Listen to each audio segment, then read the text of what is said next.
Hello, everyone, and welcome to today's Dynamics 365 Tech Talk, branding your e-commerce website. My name is Evan, and I'll be your moderator today.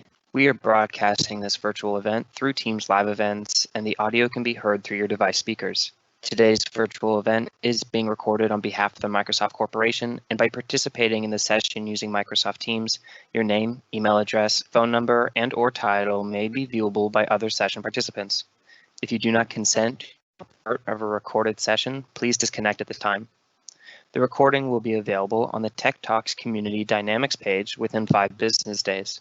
If you have questions for the presenters or need support, please use the Q&A panel located on the right side of your screen. Our presenters will be responding to your questions throughout the event. Thank you for your patience during these announcements. Now let's get started. Presenting for us today from Microsoft, we have Nick Holman, Senior Program Manager, and Sam Jarawan, Principal Program Manager. Nick, over to you. Thank you, Evan. Yeah, so this Tech Talk is going to do a deep dive on the several methods that you can use to brand your e-commerce website. So to take a look at what we're going to try to do in this session, first we're going to start off in the Site Builder tool set within Dynamics 365 Commerce and show you a couple ways that you can quickly style your site and do some branding there. The first one's going to be using what we call style variables and presets, which does not require writing any CSS yourself. The second way is using CSS overrides, where we'll actually upload a CSS file within Site Builder and use that to do quick overrides for prototyping or just quick hot fixes on your styles. After that, I'm going to turn it over to Sam, and he's going to walk through several more methods that you can do to create a custom theme using our extensibility SDK, which will give you a lot more power to do really anything you want to style and brand your website. He's also going to show you where those authorizable style variables can be created and either removed or added to enable your authors to have control over style stuff within Site Builder. He's also going to show you how to create style presets, which is going to basically allow a theme developer to have some starting points like a dark preset, a light preset, a classic preset, or a modern preset, something like that. And that can all become packaged with the theme when you deploy it and give you some starting points for either if you're an ISV, then building a theme that may be reusable across many brands, or if you're in a specific brand, giving them a few options to start from. And then he's also going to wrap up with how to actually extend a module's HTML through theme extension. So this will actually show you how to go beyond just CSS and actually change the HTML structure behind our modules and extend them in a way that keeps those modules serviceable even pushes updates to those modules in the future. So without further ado, let's jump over to the Site Builder toolset and kind of just look at some quick ways that we can start styling a site. This is the Site Builder toolset, and if you watched my previous tech talk on managing e-commerce site content, you should be somewhat familiar with that. If you haven't watched that, I would recommend watching it. And what we're going to do today is, in some of the other demos, we've been showing the Fabrikam branded website. You'll see this in a lot of the commerce marketing materials. It's a website for a fashion retailer. And what we're going to do today is we're going to actually sort of use this as a starting point, but copy it and start making a completely different site for what's going to be an action sports company called AdventureWorks. And you'll notice between these two, they're not very different, right? It's really the same styles and branding. Now, obviously, the categories are different, and the logo is different, and some of the content has changed, but the branding and the CSS looks almost identical. So let's kind of start to explore how we can break away from this Fabrikam style look and start customizing this for that AdventureWorks brand. So in Site Builder, we're going to go here to this Design tab. We click that, and you'll see here we just have a couple of built-in presets, is what they're called, here in this part of the tool. These are packaged with that Fabrikam theme that was uploaded into this site. And I want to point out up here that I'm actually managing these sites within the same tenant here. So there's the Fabrikam site, and we've just copied this site into an AdventureWorks site, and that's what we're building here. So in this design tab, we have these two that are packaged with that. And if we click the view, we start to see what CSS comes default in that preset. This is the stuff that's packaged, and you'll see this badge up here that says built in. That means it was built by a developer and packaged with the theme. But what I can do as a content author is I can actually create my own here. So if I hit the edit button, it's going to give me a prompt to name my own. So I'm going to call this Demo AdventureWorks and give that a name and a description, and I can actually just save this off. This is actually saving it to the content management system, and I can now do whatever I want to this preset. So how am I going to see this preset? Hit this preview button up here at the top, and this is going to give me an option to check this style preset against any page in my whole website. So I'm going to choose the home page here, and I can even choose which localized variant this is. So this could be for a particular channel and a localized variant within that channel. And this will load up a full browser window that I can use to preview all these style changes. And once this loads, I'm going to actually break this off, and this is the way I like to work, is that I will actually move this tab to a new window and then just put it on one side of the screen, and I'll put this one on the left side over here so we can see what we're doing. So you'll notice the branding, the buttons are green, it has the Fabrikam style. So let's start here. The main brand accent here is green, but for my brand at AdventureWorks, I'm going to make it a really nice nice red color. So we'll apply that, and I can just hit save, and once I hit save, I just refresh this over here, and I can start to see the changes that I'm making to my style. So I've just changed the buttons there. You'll see the hover state though is still green. So let's fix that. So brand accent, alt on hover state. We'll pick maybe a different shade of red, maybe a darker shade. Apply that, save that, and you'll see I haven't refreshed over here. It's still green, but as soon as I just refresh this, then our hover state for those buttons is going to be the new dark red. So I'm just starting to brand this. And now if I want to go in and actually kind of highlight specific modules and do overrides for those, I can go into the modules tab here. And so let's say this banner up here at the top, I want to make that a nice dark blue, which is another brand accent for this brand. So I'll pick the promo banner here, and I'll pick the background, and I'll set that to something kind of a nice rich blue color. Apply that and hit save, and go ahead and do the same thing. So now what I'm doing is I'm actually setting in this tab over here, I'm setting stuff that's global. It might be affecting stuff across many different modules in the system that could really brand your site very quickly just through those global ones. These module ones are for a module type. So this promo banner, I've now said that the promo banner is going to have a background of dark blue. And with this done, I've basically started to rebrand this website. I want to point out that these modules and the style variables that are enabled here are completely up to the theme developer. So the theme developer has total control over which variables are available to the author in Site Builder. You can add more to these if you want to give more controls to those authors, or if you just want your developers to have complete control, you could actually get rid of them all and make all of your style decisions simply with the SDK through the theme.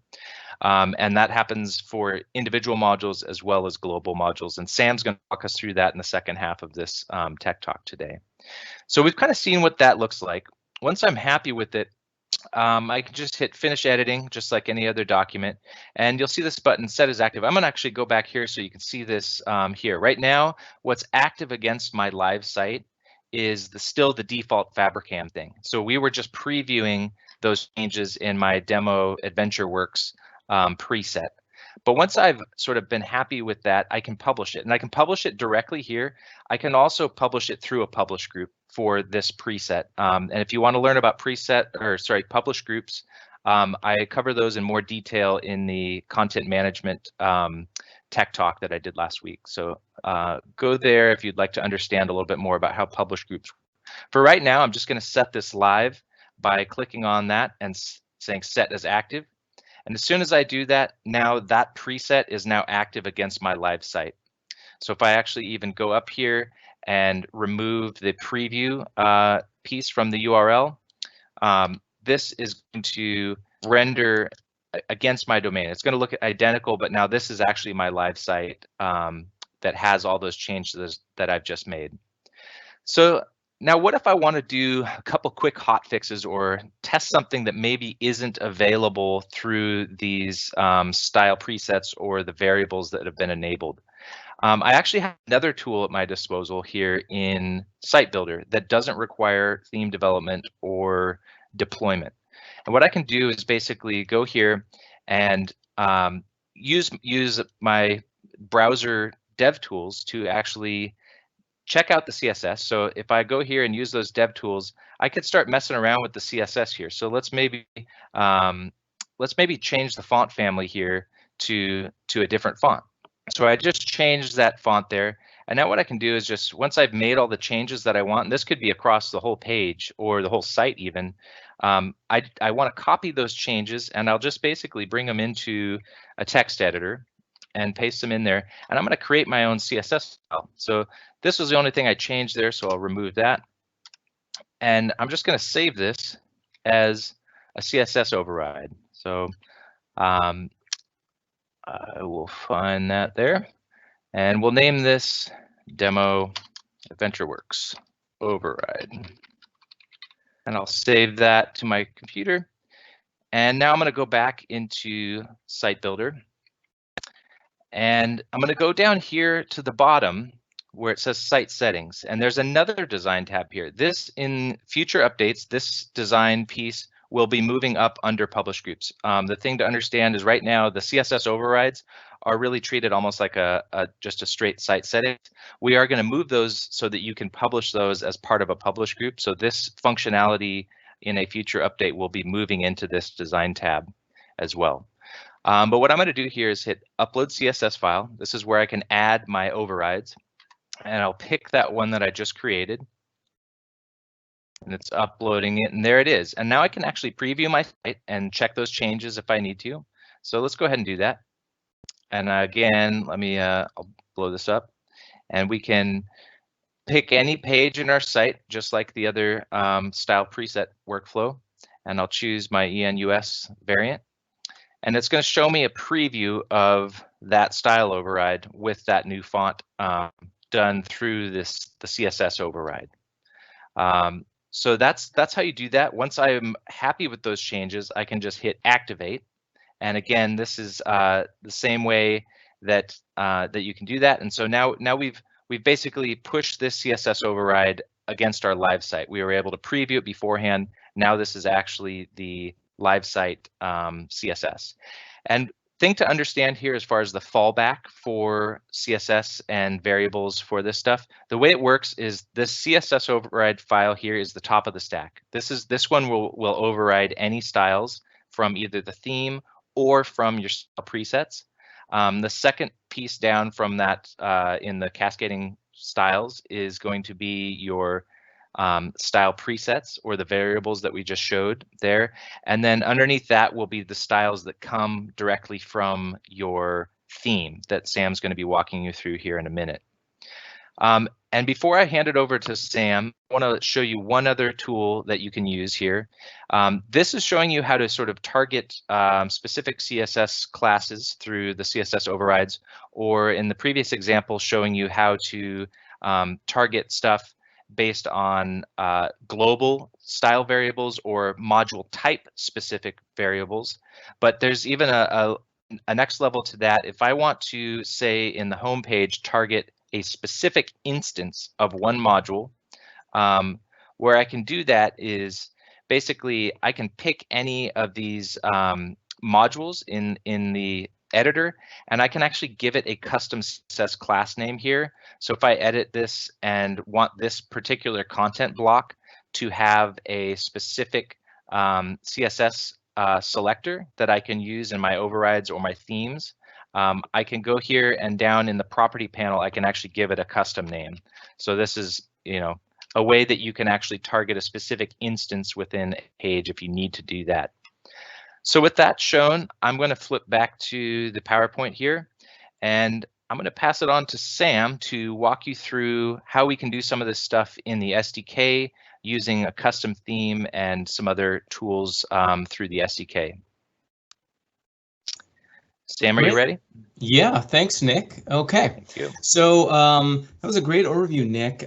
So a quick review: when you want to theme your site, as Nick was showing with the AdventureWorks site that we're working on, first thing you want to do is see what you can do through Site Builder. So option 1 is to try to use the presets and adjust the variables. And then option 2, when those don't give you everything you need, you would then have some CSS overrides, and generally you'll use those for small fixes, or perhaps you're working on a quick demo. That's a great place to do it, and you don't want the overhead of creating a full theme. And then the next level is creating your own theme, and this is where you need to use our SDK, and generally you'll need at least a CSS or JavaScript developer to help out with this. And I'm going to show you now how to do that. So I'll start off by at least defining what a theme is. Nick covered most of it, but I'll reiterate that. So one of the main jobs of a theme is to define all of the module CSS. So Nick showed a bunch of the modules that we include as part of our module library, and the theme contains all the CSS needed for those modules. It also exposes the style presets and variables for the site builder. So Nick has shown the Fabrikam one, and I'll show that when I get to it, but if you recall, the Fabrikam one had 2 style presets. One was just called Fabrikam and one was called default Fabrikam. And again, as Nick mentioned, you might have a theme for a light theme, a dark theme, a classic versus a vintage look, things like that. So you can have different sets within a single theme pack. And then finally, something I'm going to cover is a theme also supports module view extensions. So although CSS can change the look and feel of your modules, there's some things it can't do. And I'll be giving you a demonstration of what you can do with module view extensions, but in essence, it allows you to change the HTML within a module. If that still isn't enough, we have our SDK where you can build your own custom modules, and you can even clone a module. We try to do everything we can to first not try to clone a module, because we will be providing regular updates to those modules that we ship. And we might have updates that include maybe accessibility fixes or other fixes. And if you've cloned one, it now becomes your code, so you won't inherently get those when you get an update. But the code is generally easy to do a diff if you did need to get those updates, if you did have to take that route. So we've mentioned the module library. That's something we ship on our platform. There are over 80 modules that we deliver. Some of them are not even used for UI. Some of them do things like add JavaScript to a page. There's a few other modules. But a theme that we also ship, we ship 2 themes, Fabrikam and Starter. They're actually treated internally like a module. They're just special modules. So I'll be showing that as well. And we include 2 called Fabrikam and Starter. Now, to create a custom theme, you'll be installing the SDK, and I'm going to walk through that. And then to create the theme, you'll use one of our CLI commands. CLI stands for Command Line Interface, and we ship a bunch of commands that help you do things like adding a new theme, adding a new module, etc. So you see that on this slide here, the yarn msdyn 365. And then the CLI command is actually the add theme that's after it. And the last AdventureWorks is just the name of the theme. I'll also be showing how to clone the theme. So this is cloning the Fabrikam theme into AdventureWorks, and I'll be showing that. And then finally, when you're done with these commands, you can build the SDK. You can also, at the end, I'll talk about building a zip file that is actually used to deploy through LCS. And I'll show a few screenshots on what that looks like. So I'm going to go ahead then and just jump right in.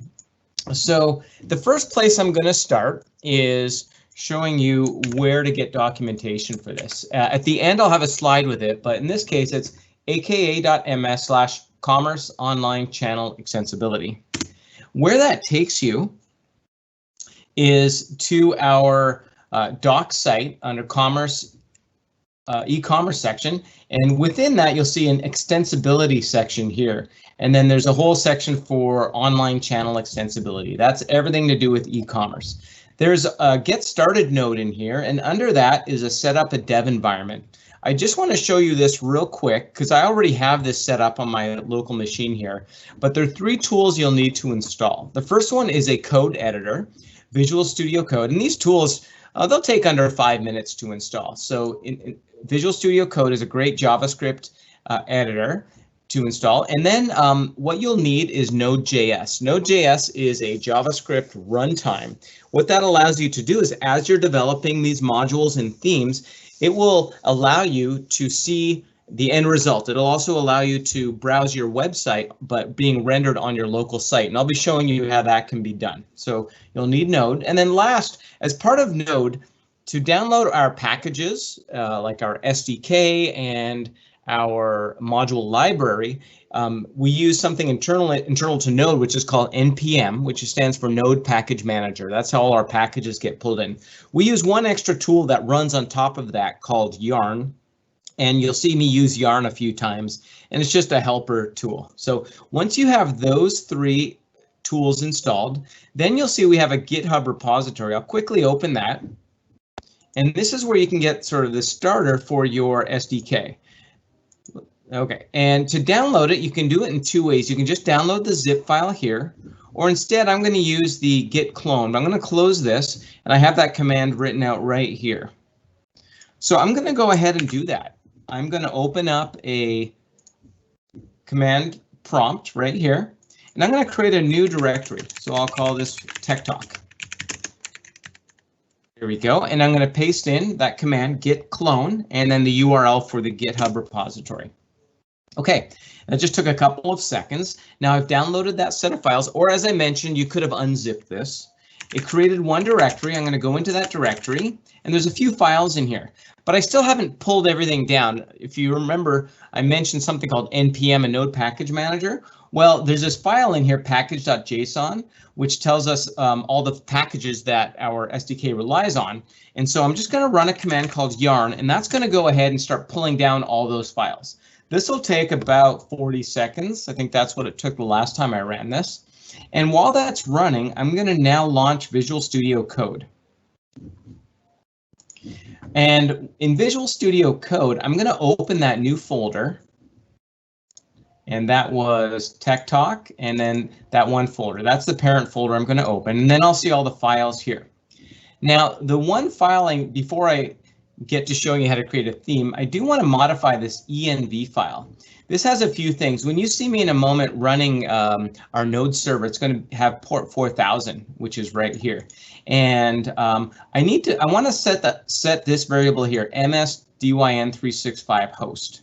There's just a few variables in here. There's also, I can point it to a different retail server if I want to debug against a different retail server, and then an image. I'm going to go ahead and paste on top of this here, and I've just kind of streamlined this just to the ones I need. So I'm leaving these 2, and then I'm adding the msdyn host. Now notice, this is the site that Nick was showing you. In fact, I will go back to my browser, and I have that open right here. I'm going to refresh because Nick had made some changes. I think he changed the color to blue up here and the button to red. So here's the site. Now notice this URL. All I'm doing is taking this, not the HTTPS part, and I just have that set right here. And this is going to come into play in a few minutes when I get there, but I'll come back to this when I need it. So I just want to save this file. Okay, now I'll close this. Now what I need to do is I want to create a theme. So I'm going to do one thing first. I'm going to open a terminal window here, and I'm going to run that command here. I could have done it in the command prompt, but this opens up a command prompt right within Visual Studio Code. And I'm going to go ahead and type yarn msdyn365. And you know what? Let me show you where I'm getting these commands from. In our documentation, I have another spot you can go to under Platform Overview right here. We have a CLI command reference. In here, you can see all of our commands. So I'm using add theme. So I want to create our own theme. So this is what I'm using right here. In fact, I'll copy that erase this. I'll paste it here, and now I need to give it a name. And I'll call this Spring. I'm going to create a theme called Spring. Okay, that just takes a few seconds. Now, whenever you're creating themes or modules, and there's one other thing I didn't mention, I won't really cover, but another thing that you can create with our SDK are something called data actions. So I think you know what modules are. They're the building blocks of a page on our e-commerce site. Data actions are used to go get data for those modules. So it can talk to the retail server or our ratings and review service or a third-party service to pull in data that the module will render. So the three things that you can create with our SDK are modules, data actions, and themes. Underneath the source directory, this is where you add all of those. So all your modules will go here. If I added a data action, a new directory would get created called actions. And then under modules and themes, you'll notice first you'll notice under themes is Spring. That's what I just created. And you'll also notice one module here called Hello World. That's just a sample module we ship with our SDK. But I do want to give you a quick overview of what the structure of a module looks like, because the themes are actual modules, and that'll help give you a little understanding. I'll start off with this module definition file. In here, this file contains all of the metadata that and I'll split screen here for just a second. I want to bring up Site Builder. This is all the metadata. So as you're building your site, let me grab a template real quick. And when you do something like, let me go to a little spot here and say add module, you see this list of modules here? Well, this is where it's getting the friendly name for the modules and the description. So that's what's being added here. Let me give a little more room here. So again, the module definition file has all the metadata needed for the site builder tool. Also, you'll have this section called config. Now notice on any of our modules, we have a whole bunch of configuration fields. Now these come from being defined within the module right here. So notice this sample Hello World one has one config called title. It's of type string. So strings just show up like this, basically, where the user can enter in some string, like right here. See, it says class name. That's just a string. But you can have Booleans that turn on that look like this little check mark. You can have things like images. So it'll bring up the image picker and things like that. So those all get defined here.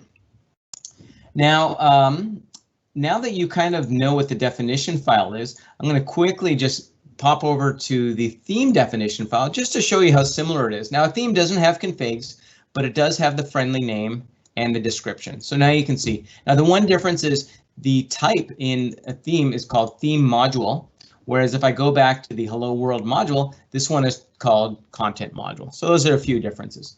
Now the one more piece I want to show you inside of the module is this TSX file. So we use React. Our modules are basically React components. And you can see when I'm looking at the source code here that there's a class in here. And here's the name, this Hello World, that's the name of my module. And it extends the React class here. So that's how you know this is a React component. Very common modern tool set that we're using. And inside of here, the job of the TSX file is to generate some HTML. That will be rendered on a page. So you can see a little bit of HTML here, and there's really just two divs in here and some text, config value, and it's just showing the value of that configuration that was defined in here, this title. So whatever someone enters in a title in here, this module will just render it. Now, when you're debugging this locally, you don't have access to Site Builder to set that value. So we do have a directory here and a file under this mocks directory where you can put in some mock data. So hello world. So this will come in handy in a moment when I show you this running. So I'm going to go ahead and run yarn start down here. That's going to start my node server so I can see what these modules look like. And then I'll show you what the theme looks like. While that's loading, the first time this runs, since we're using TypeScript, all the TypeScript code is getting compiled to JavaScript. All the Sas files are getting compiled to CSS. So while that's running, the first time you run it, it'll take about a minute. I'm going to give a little bit more of an overview of the new Spring theme that I added. Okay, so we're done with looking at the module. Now, you'll see under the theme there are 3 directories. Probably the most important one is the styles directory. So there's a file in here, and it's following a pattern. The name of the theme.theme.sas, SCSS, pronounced SAS. And in here, you'll see all of the variables. Now, I created this theme. It's a very basic theme. It really doesn't have much in it. It's just a template. And you'll see a few things like a variable for a primary color, a background color, and a few other things, some font color. And you'll see a body background color being set to that color up there. You'll also see that we're using Bootstrap. We import Bootstrap. Bootstrap is an open source JavaScript UX framework that you can use. Now, all of our built-in module library modules leverage Bootstrap. You can use whatever library you like, but I will note that since all of our modules are built with Bootstrap, if you did want to switch to something else, then you would have to go and change all the CSS for those modules yourself. But there's no problem with you using Bootstrap and using something else for your own custom modules if that's what you wanted to do. Now, I noticed down here, this is ready at port 4000. So that's usually my sign that my server's now up and ready. But before I show you that running, I do want to just go over a couple more files over here. Now, if you recall, Nick spent a bit of time showing the presets. Now, to define a preset, there's another file in here, and it's the name of the thing, the theme.definition.sas.json here. And this is where you define each of these presets. So I'll just load this one up here. And notice here there's a global section. First, there's the preset name, friendly name right here. And there's a global section. And this is where all of these variables are defined right here. Now, this doesn't map. This is my Spring theme. And this one on the right is actually the Fabrikam theme. In a few minutes, I'll show you the exact mapping of the Fabrikam theme version. But you can see a bunch of these are included here in our default. And then under modules, we just have one sample here, header, we show category color and expanded category color. So the module ones are the ones that will show up over here. And you can see that it doesn't have all of the variables for all of the starter kit modules here. That's because none of that is defined in this new theme that I created. It's an empty theme. If you want to create additional, like a light theme or a dark theme or classic versus vintage, whatever those themes are, there's another pattern you follow, and you just create additional files. I'll show you that when I start, after I clone the Fabrikam theme, which has two. I'll show you what that looks like. And I think that's it. But you can basically change these to your heart's content, and they'll show up within the site builder once you've deployed this theme. All right. So there's two more directories I haven't covered here. I'm going to cover those a little bit more detail after I clone the Fabrikam. But underneath views is this directory here is how you create module view overrides. It allows you to change the view of one of the built-in modules or a custom module. And I'll give more a full end-to-end example of that if that's a little confusing. And then when you override a view, you might have a situation where you want to add additional configurations. And that's what this directory is used for here. Again, I'll show you an example of that.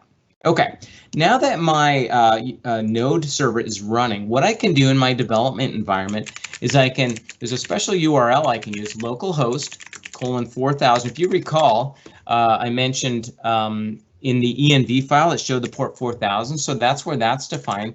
And there's a special URL I can use, _SDK/all modules.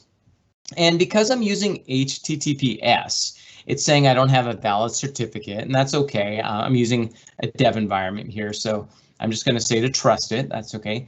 And what this now shows me is all of the modules that are part of my development environment. And you can see a whole bunch here. You can even see that Hello World one that was a custom one. So let me click on that.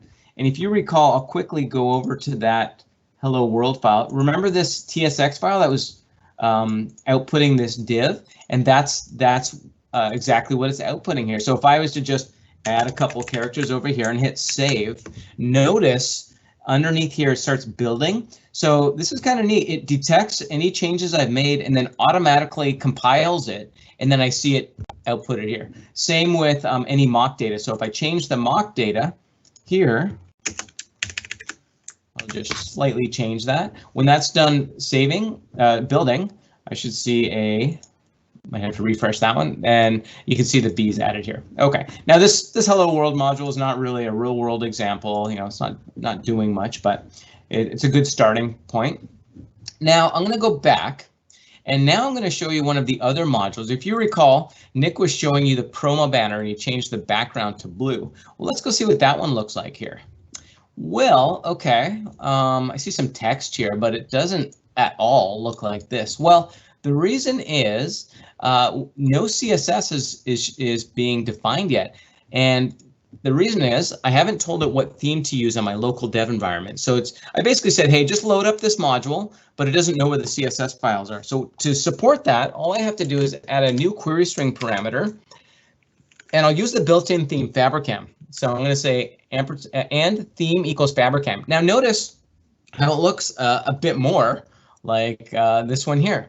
It's using the mock data that's built in for that module, and you can see it animating and things like that. So that's looking more like this. Now let me go back again. I want to show you what happens if I add the spring theme and theme equals spring. Well, I don't know if you noticed that was a little subtle, but the font's changed.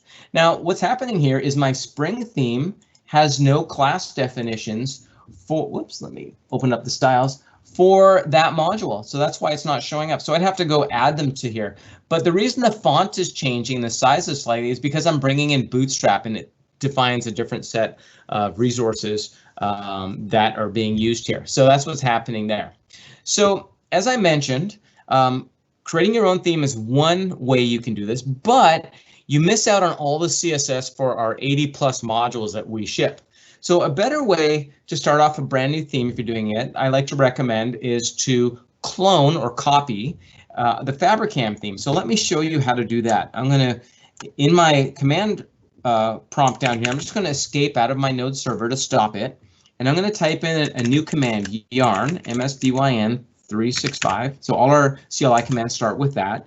And then I'm going to type in clone. That's one of our commands. And we give it the name of the module. And remember I said Fabrikam, the themes are just modules, and it's called Fabrikam. And then I'll type in the new name. So I'm going to call this AdventureWorks. We'll give that a moment. And then when that's done, I'm going to again start up my yarn, my node server by typing in yarn start. Okay, so let's see what happened. I'm going to close a couple of files here, and let's take a look. And oh, you know what? I just realized I have one more step to do. I'm going to stop the yarn start here. When I cloned it, this is used for cloning modules. It puts it under the modules directory. There's one additional step I need, is just to drag this under the themes directory. We handle themes just a little bit differently. So now that I did that, now I can start. I can run my yarn start. Now while this is running, I'm going to show you what the AdventureWorks theme looks like.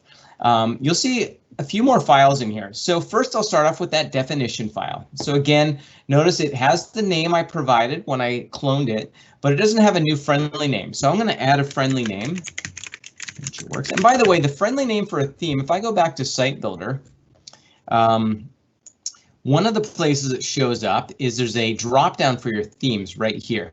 So you see a theme dropdown under Site Settings Extensions. Not only that, but later I'll be showing you when you're creating your own site, after you upload a new theme and you're creating a new site, there's going to be a dropdown right here. So that's where it gets that name from right there as well. And I'll be covering this a little bit later in more detail. All right, so now I see my server is finished loading, but there's a few more things I just want to show you before I show you the theme in action. So I've changed this, and generally you want to change the description as well. There we go. I have a little more better description, and I'll save that file. Now underneath the styles directory, check this out. I have way more directories in here than that default theme, the spring one I created. Let me load up this Sas file, and notice this has actually been componentized. So I have 6 different directories here, and each of them is pulling this file here is just referencing those, an index file in each of those. Let's go see what's in those. I'm going to open up the first one, settings. Here's the index file, and notice it's just pulling in these additional files.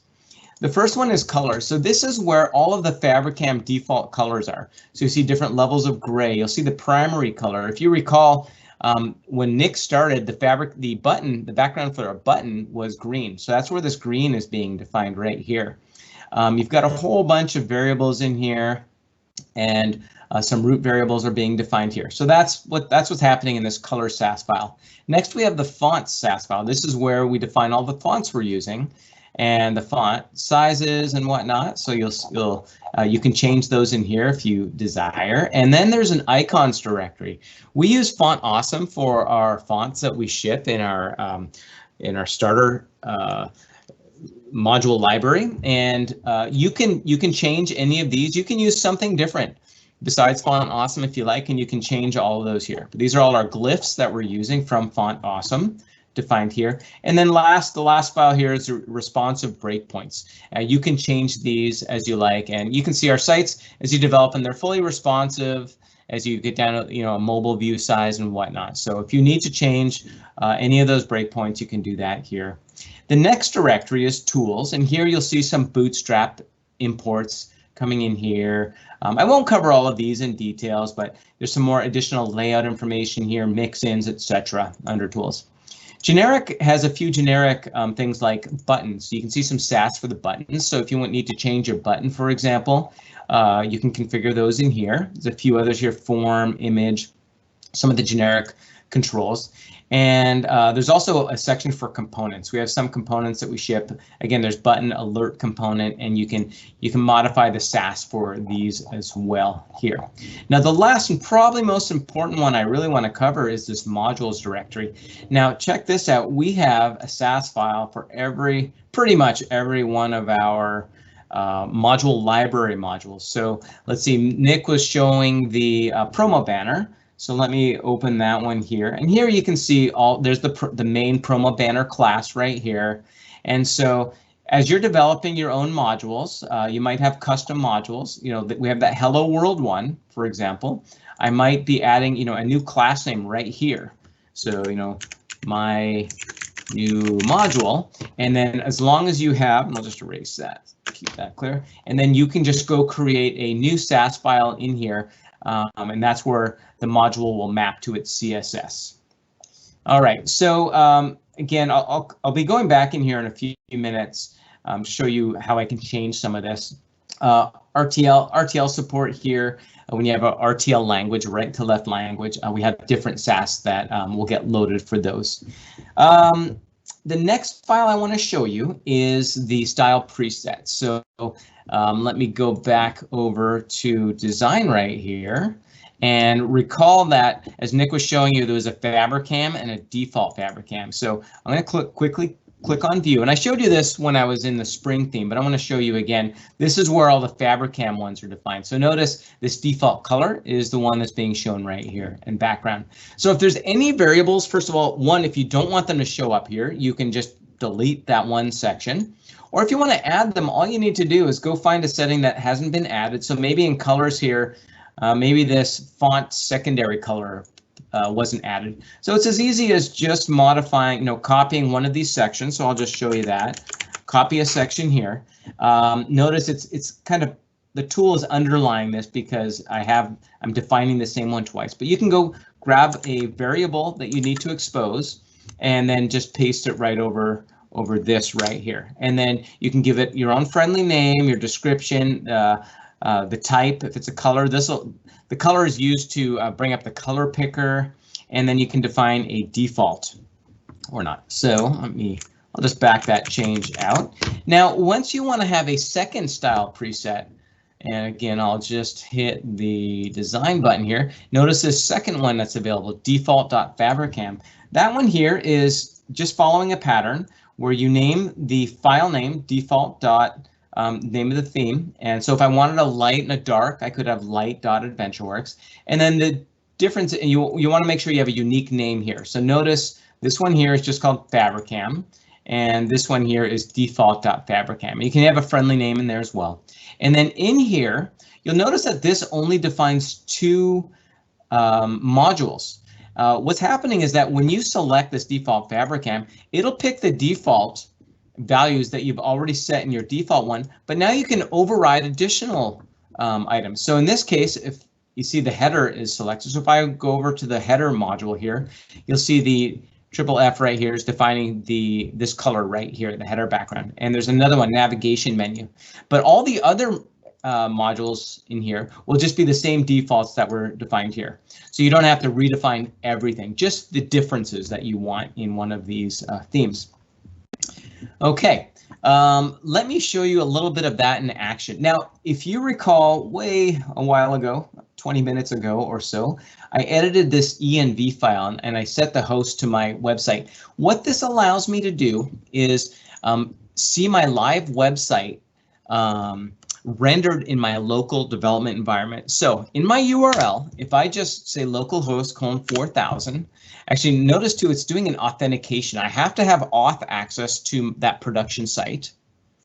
And notice now the same home site that Nick was showing you is now rendering, maybe I'll reduce that a little bit, is now rendering right within my development environment. So I can now do a few things, like I'm going to have this use my new AdventureWorks theme. Theme equals AdventureWorks right here. Now it looks the same. So maybe, you might think maybe it didn't work, but it actually did. And I'll show you what I can now do. Because I'm still running my node server, I can now go and change things. So remember that promo banner. Let me go open up that Sas file here. Let me find it, promo banner, and I can start making changes. So for example, let's say I want to make other changes like the width. I want it to be 50%. That's not really something I normally want to do, but let's see what happens when I do that. So compile, and there you go. My promo banner is now taking 50% of the width. Again, that's not a normal thing I'd want to do, but it gives you an idea of all the changes you can do. You could pretty much change any variable in here that you want. So that's really it. You can now change your theme. You can change any of these Sas files. You can change the let's see, the sets of the active presets. That's the word I was looking for. Any of the active presets that you want, and you can add your additional. So now let me show you the next level of changes that you can do within a theme. And that has to do with what I talked about briefly, the module view extensions. So underneath views here, notice there are a few modules listed under here. So for example, this buy box. Now this is what we call a module view extension. To add a module view extension, there's another command prompt, and let me find it in here. It's called add view extension. And all you do is you provide the theme name and the module name. So for example, and I'll show you how I can do this. I'm going to escape out of my node server, and I'm going to copy this command. And I'm going to notice there's not one for promo banner. So I'm going to add promo banner, and actually I missed putting the theme name first, so I'm going to put AdventureWorks and then promo banner.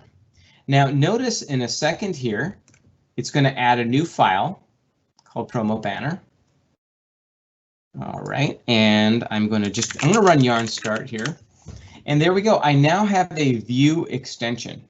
Now I want to show you a little sneak helper thing. I'm going to hit Control-O to open a file, and in my SDK, there's a directory at the top level called Node Modules and MSDYN Commerce Modules. Inside of here, you'll see the source code for all of the modules we provide. And for example, the promo banner is here, and I can look under source code. So whenever you clone a module, this is where the source code comes from. So you can go and have a look at any of the source code of the modules if you need it as a reference. But underneath here, I just wanted to show you that notice these modules have a TSX file and a view file. So this usually has the business logic, and this has the view. When I did the add view extension, what happened was it copied this view extension, this view file right here into my theme. So that's what's happening here. Now, if I look at this file, this promo banner, you can see there's a bit of, it's returning some HTML in here. Now it's componentized, so it might not look exactly like HTML, but you can do some minor changes in here, and I'll show you that in action as soon as my node server is done. In fact, it is done here. So let me go back now to my to my website, and I'll show you how using these view extensions, how you can start making changes. I'm going to go and navigate to a product. I'm going to go to backpacks, and then I'm going to select this product, and there is a buy box module. And notice right here I have a buybox.view.tsx file right here. Okay, I'm going to just make the screen a little bit smaller here and do this. Now I need to tell it again to use my AdventureWorks theme. So and theme equals AdventureWorks. Okay, and notice I'm opening up this buy box view extension here, and there is a bunch of components that are being rendered here. There's the title, the price. Now let me just show you what you can do in here. So let's say I wanted this price to be rendered underneath the description. I can just take this price and I can just move it around. So I'm just going to move that, hit save, and again it's rebuilding. And then notice my price got moved under here. So what this allows you to do, if you change your theme, and I'll just change that theme back to Fabrikam, and the price goes back. So as you change themes, your modules can render the HTML quite differently, and you can have a site looking almost completely differently based on two different themes without changing any other module code. So there's a lot of power there. I'm going to give you one more example. I'm going to go back to the home page here. Whoops, it's not where I want it to go. And I'm going to show you how to do one more change, which is the header. We've had a lot of folks ask us, hey, how can I change the logo from showing up on the left side of my header to the right side? Well, unfortunately, in our header module, we didn't build in that support, but it's very easy to make those modifications yourself. So the way to do that, and it just so happens that in my Fabrikam theme, there's already a view extension here. So the Fabrikam theme overrode the original view. And in here, what I'm going to do is I'm going to just have a look at this file. And notice there's a, inside of the header, there are various components. So there's this logo component, the nav icon. The nav icon is this little hamburger button here. So I'm going to swap these two to make them show up on the right. And I'll show you how to do that. Well, pretty simple, similar to the way I changed the buy box price. So I'm going to have the logo. Actually, I want the nav icon to be at the far right, and then I have my logo. And then I'm going to put the search just to the left of the logo so it shows up in the middle. Okay, so it's as easy as that. Now, if you run into a situation where you need to do deeper changes or business logic changes, a lot of our business logic in generating this happens in the TSX file. So I showed you when I opened up that module. So if you need to do deeper changes, that's generally where you'll need to clone the module and do your own version of the header module in this case. But again, we try to do as much as we can without cloning, just so that as we update our modules in the future, you'll pick those up. So let me refresh this. Oh, actually, so let me now set this page to use the AdventureWorks theme. And notice the AdventureWorks logo showed up on the right now. And in fact, if I make this a little smaller, there's that hamburger button, and I have the search box showing up here. Now, notice there's some extra white space in here. Well, if we take a quick look, I'm just going to make this bigger for a second. Actually, I'll full screen it. If you use the F12 within a browser and examine the CSS for that, I'm going to take a look here. I notice that, let's see, I have a header class right here, header logo. And I notice, if you kind of look here, I just happen to know this, there's a margin right of 20 pixels. I can get rid of that here, but let's see how we can fix that in our theme. So if I go back to my theme now, and remember, all the CSS is defined in the styles directory. So I made some changes to my module override, but now I can go into the modules directory under styles and find the header Sas. And I just happen to know this, but as you're going around, notice the margin right. It's adding this variable here, and that's defined at the top, and that's where that 20 pixels is coming from. So instead of having it to the right, if I wanted, I can make this margin left and save this file, and I'll let that rebuild. And now I'll just close this. If I refresh, there we go. We got rid of that space, and we have a little more space to the left here. So using these both the CSS and the module override, you can really change the look and feel of any of the built-in modules. Now, to take it one step further, what you can also do is, let's say I wanted to also add a new variable that shows up. So if I go to my page here, let's see, I'll go to the header is defined in a fragment. So I'm going to go to the fragment right here. Here's the header, and I'll just open that up. We have other videos if you want to learn more about how to build pages and fragments, but a fragment is just a set of modules that is shared amongst pages. So here, I better full screen this. Here you can see the header module right here, and it has these different slots in it, and then it has a bunch of configurations over on the right over here. Let's say you wanted to make this control so that you can switch from the logo being left and right. You can go add another configuration.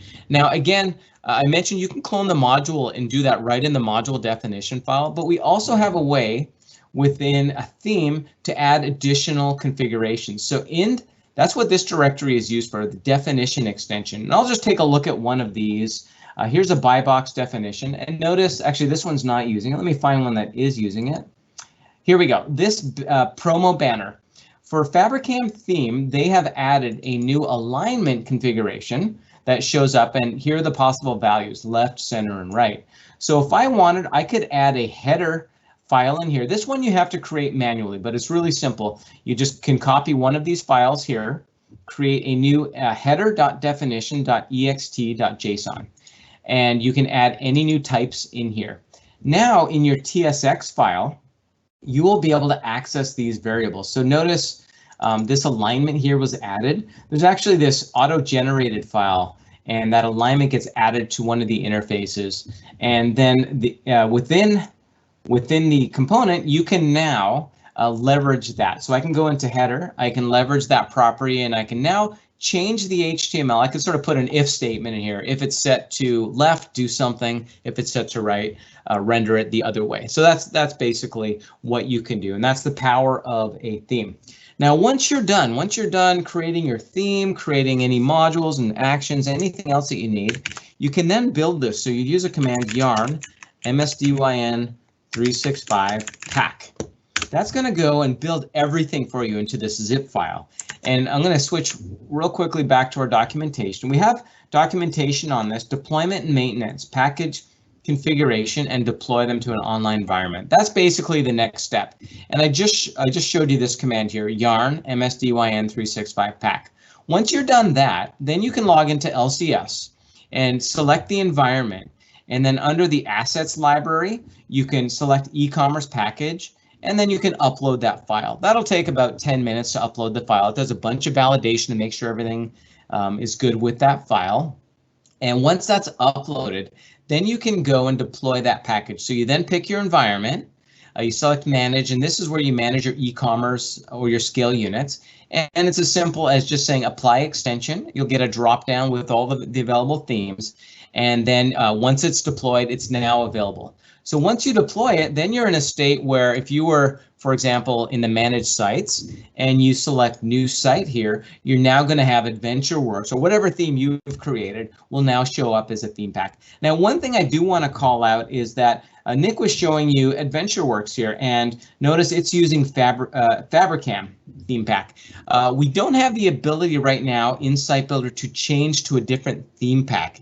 It's only defined when you create the site. So if you end up uploading the theme after you've created your site, you have to open a support ticket, and we can easily make that change, but we are building that into the tool, so that's coming soon. The one other thing to note is when you do have us change that for you, you want to make sure in site settings that there's a drop down here for the theme. You just want to make sure that also matches the same theme.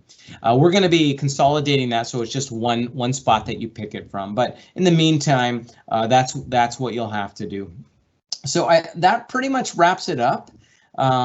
So as a very quick review, as you are developing a theme, the first option you have is using any of the style presets. So that's using Site Builder. Then if you can't if you need to do further CSS changes, you have the option of using CSS overrides. And Nick also showed how you can do CSS overrides and create your own classes within a particular module. So if you only want one module to show up with certain CSS, you can do that. And then the next level is creating your whole new theme and making really any change you want across your whole site, changing your style presets or changing any of the library modules as well. So what I have here, I've got a link to the upcoming talks we have and some of the past talks. So I have a past talk that goes into more detail about module development, data action, a little bit on themes as well. So you can find that in the Tech Talk site under the commerce category. You'll see a whole bunch of our talks we've done. And then I have a few pointers to some of the articles that I went through. And also, if you want to engage with us, there's the Commerce Yammer group or the Commerce forums. So a big thank you for hanging out with us today. And I'm going to pass it back to Evan now. Awesome. Thank you, Sam. We would like to get your feedback on today's session. I've posted a link to a short survey in the Q&A panel. We value your feedback and welcome your input on how we did today and what you would like to see in future sessions. That survey scores on a scale from 1 to 5, with 5 being the highest score possible, and we thank you for your participation in that. As a reminder, the recording of today's session will be available on the Tech Talks Community Dynamics page within 5 business days. I'd like to extend a big thank you to our presenters and a thank you to our audience for logging in and joining us today. Please stay safe and have a great rest of your day or evening wherever you are. Goodbye.